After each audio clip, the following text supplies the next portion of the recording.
Dear students, welcome to our class again. Today we'll be talking about critical security studies, again within the context of international politics and security. This is actually another theoretical framework which can be helpful for us in order to understand and conceptualize security within the 21st century. And let me also mention that this is chapter 4 from David Mortimer. It's an edited book, as you already know. So I suggest you to read chapter 4 in order to get more familiar with this framework, with the critical security studies in general. And as we did for the whole previous sessions in relation to realist perspective and liberal perspective plus English school theory, it's first of all necessary for us to take a look at the critical social theory to get more familiar with the theoretical framework in general, how it is used, how it is applied in international relations, and then try to adopt it, if you like, for critical security studies or in general international security studies. So let's start with, therefore, critical social theory in relation to security studies. So the philosophers have only interpreted in relation to critical social theory, it is put forward that the philosophers have only interpreted the world in various ways, and the point is to change it. And this noted aphorism by Marx, Karl Marx himself, may be said to mark the origin of modern critical social theory. So when we consider the real origins of modern social theory, critical social theory, it's possible to say that the real aim is to change the world. So not to interpret the world only, but to also find out the ways in which the world can be changed. And while the point might be to change the world, it's not the only point, of course. Marx is not suggesting abandoning the philosopher's search for understanding, but rather advocates understanding the world in order to change it. So there is an agenda, basically. When we consider modern critical social theory, there's a real agenda behind that in order to change the world as it is. So the change is possible, kind of understanding can be related with, if you like, can be identified as the main proposition, main assumption behind critical social theory. And it's most likely, in relation to that, if not all forms of social theory would accept this point in relation to the idea that we need to change the world besides understanding it. So the social theory is a policy, if you like, in that sense, science, that is a form of knowledge, again, a science that informs how we live together in the political communities. So it's mainly about how we live, therefore, in a polity. And this is a very important point to understand. Social theory in general, it's mainly about how we live together, how we turn out to be a community. And critical social theory aims to put forward that, as its main assumption, that, in fact, besides understanding the polity, it's also possible to change it. So it's possible at this point to put forward that even a liberal thinker as Fukuyama, who argues that the great struggles of history are over, would accept that social theory should seek to understand and operate the operations of our new eternal liberal democratic present to make things better. So increasing the overall wealth and freedom of world's people and include more and more in the virtuous circle of the liberal democratic governance and market economies appears to be the main ideas behind his understanding liberal thought. So even liberal perspective, therefore, this is to say, at certain points, important liberal theoreticians, they also accept that while understanding the world as it is, we can also strive to change the points that we're not basically happy with.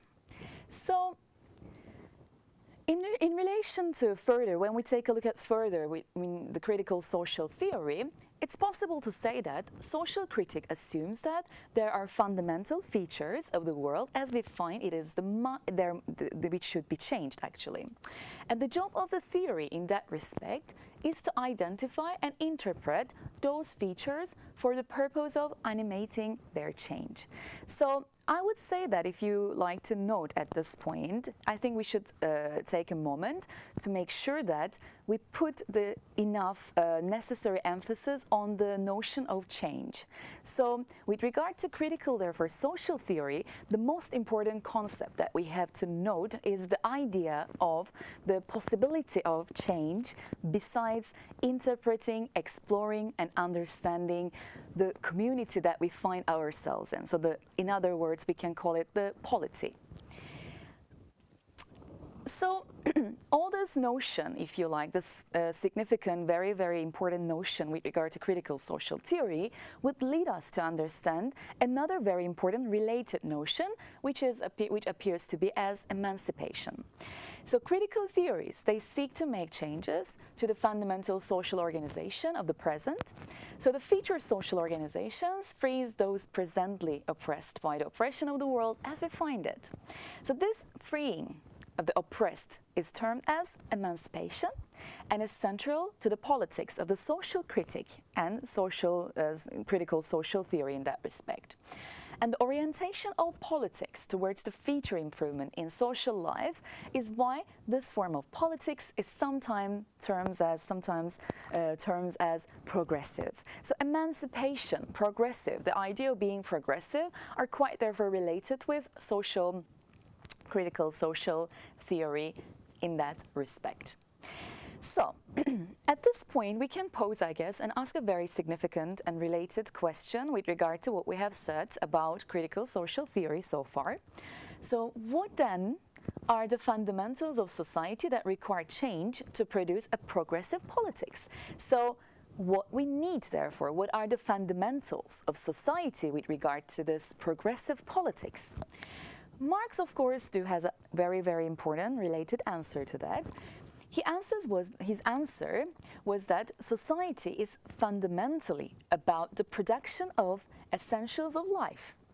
And political identity is determined by the individual's relation to the production process. In other words, their social class. Those who own the means of production, therefore, in any society benefit at the expense of others. And so the point is to reveal this fundamental organization of society, to mobilize the oppressed to change the society in their interest. So when we take a look at, therefore, to summarize this singular slide in that respect, when we take a look at Karl Marx and his understanding of his understanding of progress and change, it's possible to understand that, it's possible to put forward that he suggests us to look at the means of production within the society, which is actually our social classes. And he believes that it's upon these social classes where we come up with exploitation of labor, and thus these are the points within the community, within the polity, which needs to be changed.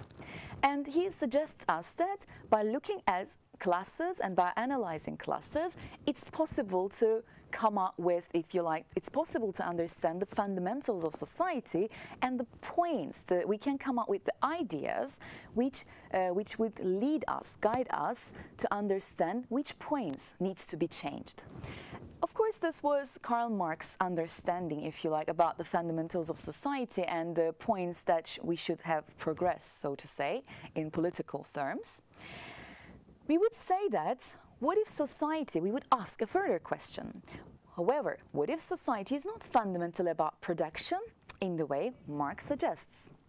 What if the various identities produced in activities other than production are not subordinate to their class identity? Indeed, we would say that there is no single fundamental nature to social organization in all times and in all places, as Marx suggests, but rather the various forms of social activity and identity to organize differently, contingently, and at different times and in different places. And so progressive social change, therefore, which is our main concept here, must look to multiple sides of fundamental oppression. As industrial capitalism, therefore, grew and became globalized, and particularly as capitalism became post-industrial, a body of social theory grew that made such a claim. So the alternative, or as if you like, a critical claim towards Marxist understanding, therefore, about social change, puts forward that there might be also different sides to look at to get more understanding, if you like, more elaborate understanding of fundamentals of society, if you like, and the points that we have to change, therefore.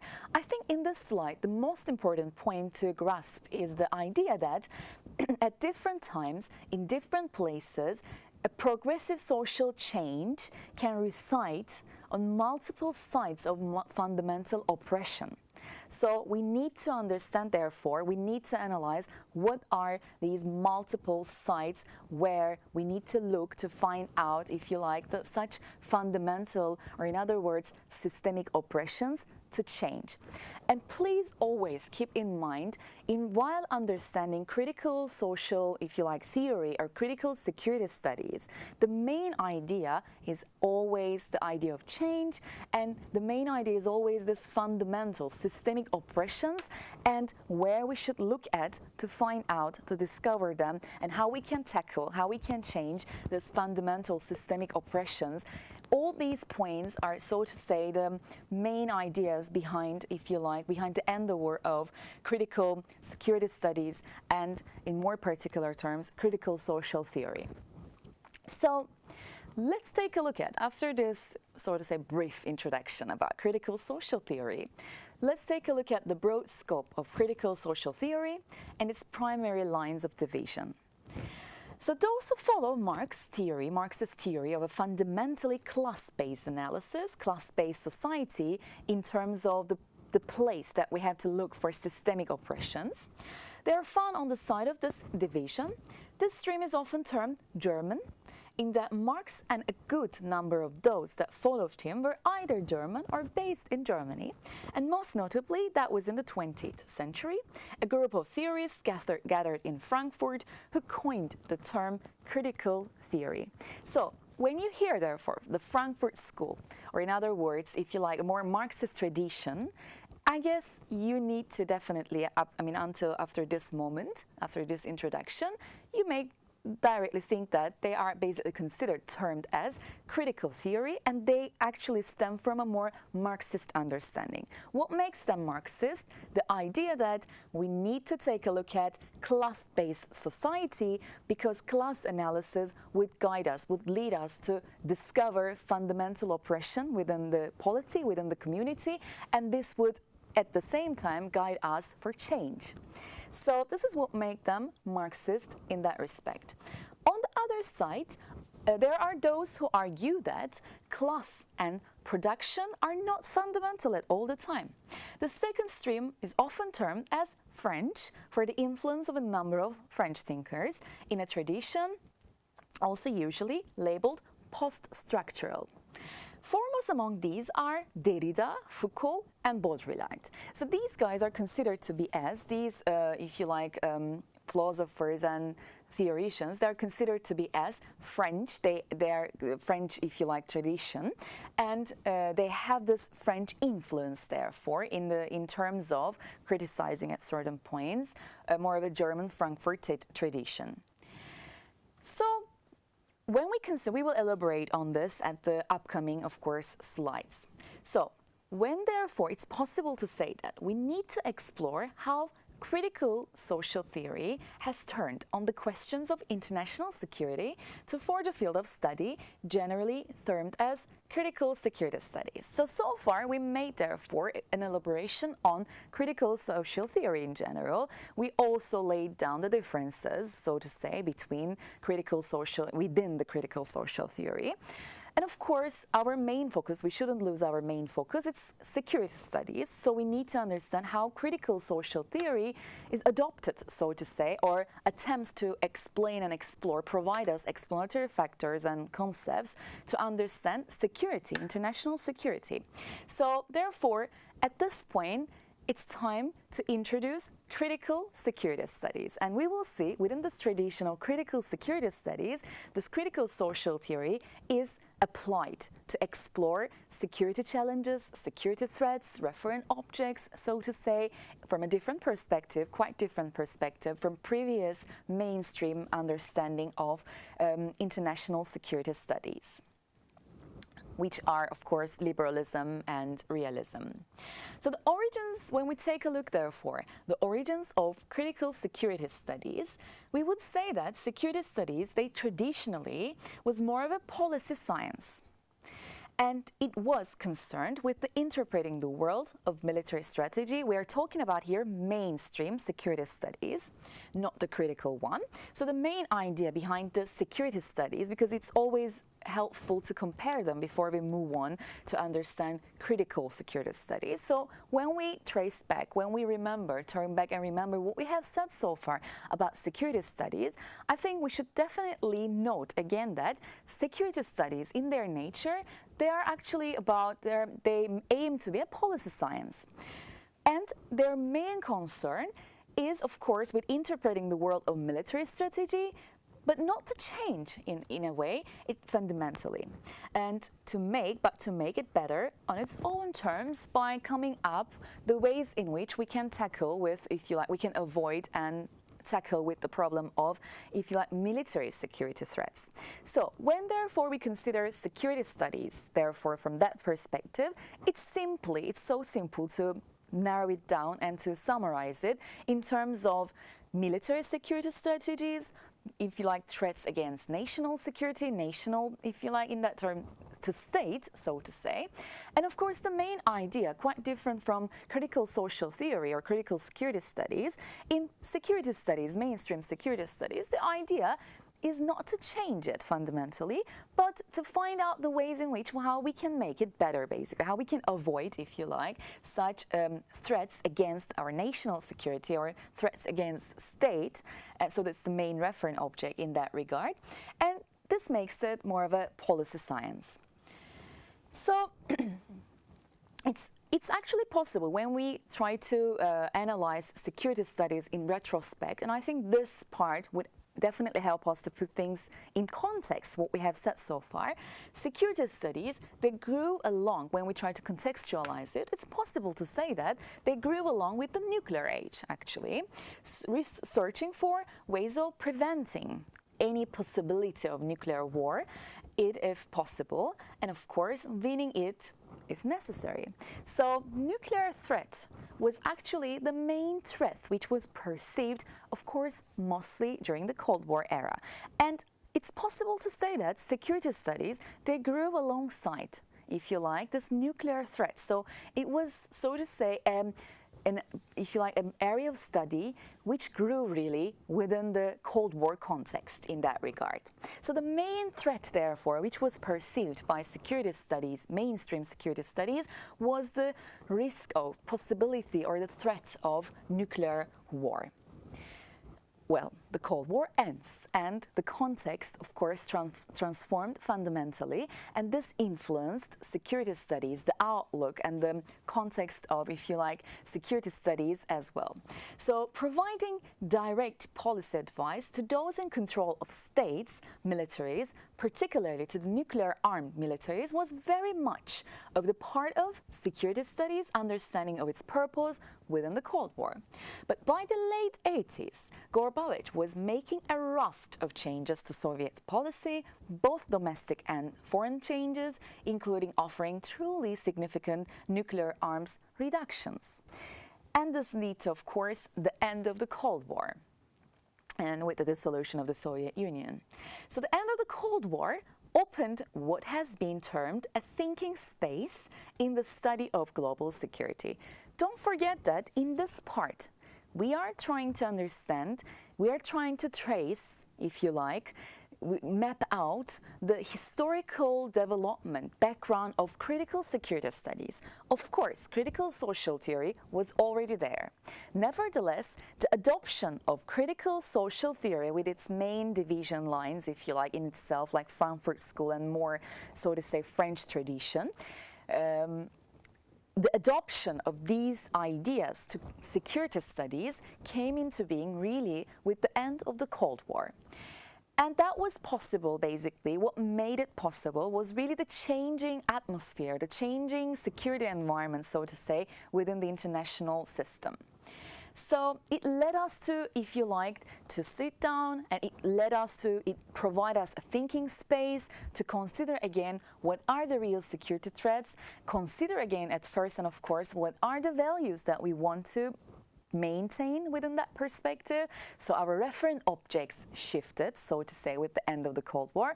And of course, in accordance to that, security threats, the definition and the conceptualization of security threats, they also transformed fundamentally with changing values, with shifting values, referent objects with the end of the Cold War. And of course, measures taking, they also shifted fundamentally. So, security and social construction, therefore, appears to be quite relevant at this point, which can open us even further spaces to understand critical security studies. So initially, it's possible to say that the leading theoretical position identified within the thermocritical security was constructivism. And the notion of social construction was introduced to the study of international politics just as the Cold War was ending. So, constructivist perspective, they builds on the basic notion that social life is a product of social practice. So, within that framework, so to say, Krauss organized the research agenda of the new critical security studies under three main rubrics: the construction of threats and responses, the first one, the construction of objects of security, and possibilities for transforming the security dilemma. That was his agenda, basically, his research agenda, so to say, with the end of the Cold War in terms of analyzing and understanding security studies from a more critical perspective. And the assumption underlying this classification was that security is about the identification of threats to a particular referent object and the formulation of policy responses to those threats. So he was basically arguing that if in fact it is us who are constructing as a result of social practice, our social practices, it's us who are constructing referent objects, so to say, the values that we want to maintain, and equally, in accordance to that, we construct, of course, threats, basically, and the ways in which we can tackle with them. So these are, according to Krauss, therefore, so to say, social constructions with regard to which can be viewed as the product of our social practices. And traditional security studies, of course, would accept this notion of security easily, but would give singular answers for each of them. So when we therefore turn back and remember what Krauss said in relation to the construction of threats and responses, of course, mainstream perspective would say they are military threats, basically. In relation to the construction of object of security, if you like, mainstream perspective would say the referent object is the state, for sure, and national security. And in relation to the possibilities of transforming the security dilemma, of course, traditional security study would say we need to develop a strategic policy. So, as you may see, in fact, what Krauss puts forward, what he asks if in general, actually there are clear answers to them within the traditional security studies. But thinking in terms of social construction opens the prospect of some different answers, so to say. So how is it that they, if you like, more traditional notion of security, therefore, came be the way, given that they are constructed contingent features of the world? In the next session, we will try to elaborate more on this point. So this is the end of the session about the introduction of critical social theory and critical security studies. We made an introduction to that. We introduced the critical social theory. Then we moved on the introduction of critical security studies. We mentioned about social, if you like, security and social construction of security in this session. I suggest you to read chapter 4, as I said, because in the upcoming session, we will continue to look at the ways in which security is practiced and how this can be transformed within the perspective of critical security studies. So we will make more elaboration on that in the upcoming session. Thank you very much for joining me today. Hope you will read chapter 4, related chapter, until the next video. Thanks a lot.